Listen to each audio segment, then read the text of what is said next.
One of the biggest myths in the fitness industry is giving credence to anything that quote unquote works. And what I mean by that is people saying that I saw some results from this training program, from this diet, from this supplement. And yeah, that's cool, but that doesn't really mean anything because everything is comparative. We're comparing, if you do any sort of lifting or any sort of diet or any sort of supplement, if you partake in any of those and give effort, you will see some results. Even if your lifting is, you rolling around on a Bosu ball, curling milk jugs, yeah, it's not going to build a lot of muscle, but it's going to build something. It would build more than you being sedentary. So just saying that you saw some results from said exercise or said diet, okay. The whole debate is what is the most efficient way to build muscle? What is the most efficient way to build strength? And efficiency can be dependent on the person because it depends on what you prioritize. Efficiency in terms of time, how much muscle can I build per minute? Is it efficiency in terms of price? Which gym can I go to and build the most muscle at the lowest price? Is it efficiency in terms of, there's a lot of different things you can look at. And then the same thing with the diet. Efficiency isn't as simple as which diet do I lose the most weight on. It could be more complex as which diet can I lose the most weight on while eating under $100 of food per week. So it's not as simple as just saying which is the best, which is the worst, and just do the best because it's people aren't that simple. It's complex. With that being said, I see people, get on social media and say, this is the best lifting program or this is the best diet. And the rationale, the reasoning behind that is they say, I saw results from it, and I was doing this, and then I started doing this, and then I saw results from it, and look, this is the best diet. No,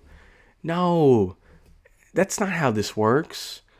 You would, if you're going to use yourself as the test subject, which, number one, a sample size of one person is pretty small, but it's better than nothing, obviously. And to yourself, at the end of the day, that's all that really matters. Look, all the studies can disagree with you. If you have genuinely done a study on yourself and you've taken out all your biases, which it's debatable if that's even possible, but look, if you do a study on yourself and everything looks good, go for it. My issue is when people try one thing.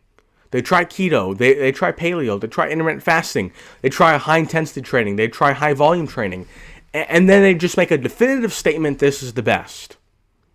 What?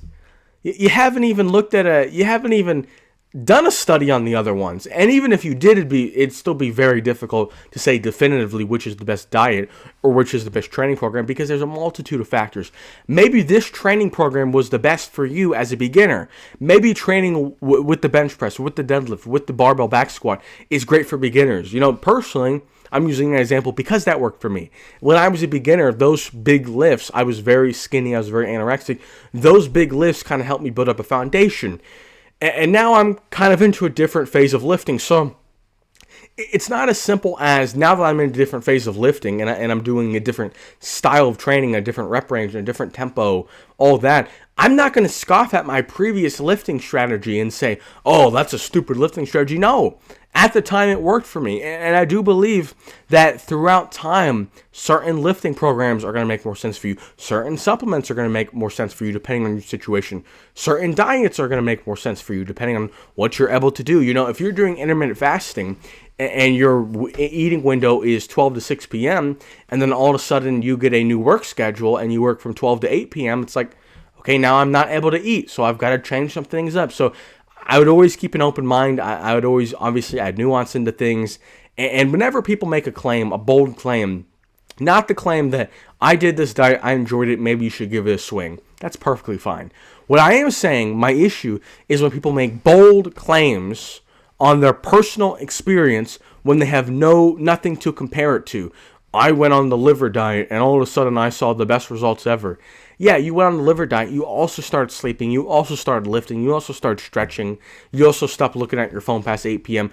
A lot of times when people make these bold claims, they do see the results they claim, but it's from a multitude of things. Generally when people start taking a supplement, they also start lifting. They also start doing cardio. They also start sleeping. So you could pinpoint any of those things and say, this was the reason why I saw my results.